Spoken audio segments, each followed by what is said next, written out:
సంక్రాంతి పండుగ శబరిమల యాత్రల సందర్భంగా ప్రయాణికుల రద్దీని దృష్టిలో ఉంచుకొని దక్షిణ మధ్య రైల్వే పలు ప్రత్యేక రైళ్లను నడపనున్నట్లు ప్రకటించింది. ప్రయాణికుల డిమాండ్కు అనుగుణంగా ఈ రైళ్లను ఏర్పాటు చేసినట్లు రైల్వే అధికారులు ఒక ప్రకటనలో తెలిపారు. సంక్రాంతి పండుగ కోసం సికింద్రాబాద్ అనకాపల్లి మధ్య జనవరి 4, 11, 18వ తేదీలో ప్రత్యేక రైళ్లు నడుస్తాయి. ఇక తిరుగు ప్రయాణంలో అనకాపల్లి సికింద్రాబాద్ మధ్య జనవరి 5, 12, 19వ తేదీలో ఈ సర్వీసులు అందుబాటులో ఉంటాయని అధికారులు తెలిపారు. అలాగే హైదరాబాద్ గోరఖ్పూర్ మధ్య జనవరి 9, 16, 23వ తేదీలో, గోరఖ్పూర్ హైదరాబాద్ మధ్య జనవరి 11, 18, 25వ తేదీలో ప్రత్యేక రైళ్లు నడపనున్నారు. ప్రధానంగా వీటితో పాటు ఈ నెల 21న అజ్మీర్ మచిలీపట్నం మధ్య ఈ నెల 28న కూడా ఈ రైళ్లను నడపనున్నట్లు రైల్వే శాఖ అధికారులు తెలిపారు. సంక్రాంతి పండుగ శబరిమల యాత్రల సందర్భంగా ప్రయాణికుల రద్దీని దృష్టిలో ఉంచుకొని దక్షిణ మధ్య రైల్వే పలు ప్రత్యేక రైళ్లను నడపనున్నట్లు ప్రకటించింది. ప్రయాణికుల డిమాండ్కు అనుగుణంగా ఈ రైళ్లను ఏర్పాటు చేసినట్లు రైల్వే శాఖ అధికారులు ఒక ప్రకటనలో తెలిపారు.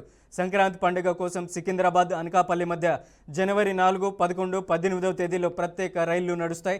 ఇక తిరుగు ప్రయాణంలో అనకాపల్లి సికింద్రాబాద్ మధ్య జనవరి 5, 12, 19వ తేదీలో ఈ సర్వీసులు అందుబాటులోకి వస్తాయని రైల్వే అధికారులు తెలిపారు.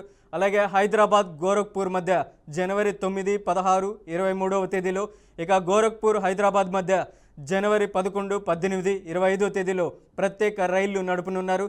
వీటితో పాటు ఈ నెల 21న అజ్మీర్ మచిలీపట్నం మధ్య ఈ నెల 28న కూడా ఈ ప్రత్యేక రైళ్లు నడపనున్నట్లు రైల్వే శాఖ అధికారులు తెలిపారు. దేశీయ అతిపెద్ద విమానయాన సంస్థ ఇండిగో చుట్టూ ఉచ్చు బిగుస్తుందా అంటే అవునని అంటున్నాయి అధికార వర్గాలు. అంతర్గత లోపాల కారణంగా వందల విమానాలు రద్దు చేసిన ఆ సంస్థపై ఇప్పటికే DGCA దర్యాప్తు చేర్పుతుంది. ఇక సంస్థ కార్యకలాపాలను ఓ కంట కనిపెడుతుంది. ఇప్పుడు కాంపిటీషన్ కమిషన్ ఆఫ్ ఇండియా కూడా రంగంలోకి దిగింది. అతిపెద్ద మార్కెట్ వాటా కలిగిన ఇండిగో పోటీ నిబంధనలను ఉల్లంఘించిందా అనే అంశంపై ప్రాథమికంగా దర్యాప్తు చేస్తున్నట్లు తెలుస్తుంది. దేశీయ పౌర విమానయాన రంగంలో దాదాపు 65% మార్కెట్ వాటాతో అగ్రగామిగా ఉన్న ఇండిగో సంస్థ డిసెంబర్ 2 నుంచి వందల విమానాలను రద్దు చేసింది. దీంతో కొన్ని వేల మంది తమ ప్రయాణాలు రద్దై ఇబ్బందులు ఎదుర్కొన్నారు.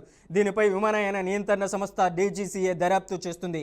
పెద్ద ఎత్తున విమానాల రద్దుకు అతి పెద్ద మార్కెట్ వాటా కలిగి ఉండడం కూడా ప్రధాన కారణం అనే కోణంలో CCA అంతర్గతంగా పరిశీలిస్తుంది. దీనిపై ఎలాంటి ఫిర్యాదు రాలేదని, సుమోటుగా అంశాన్ని CCA పరిశీలిస్తుందని సీనియర్ అధికారి PTIకు వెల్లడించారు.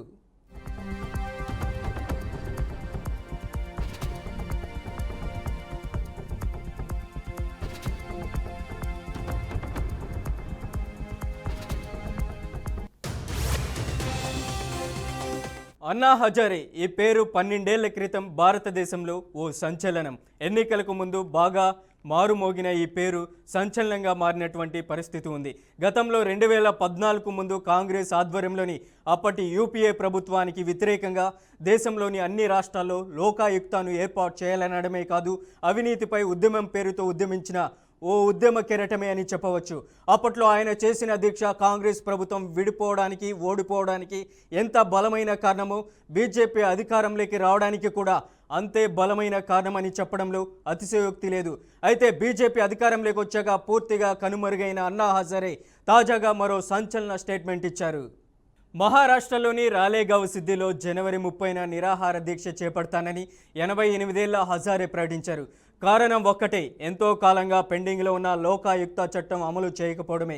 మహారాష్ట్ర ప్రభుత్వం పదే పదే హామీలు ఇచ్చినా రాష్ట్రంలో అవినీతి నిరోధకానికి కీలకమైన లోకాయుక్త చట్టాన్ని తీసుకురావడంలో మాత్రం సర్కార్ పూర్తిగా విఫలమైందని అన్నా హజారే ఆరోపిస్తున్నారు.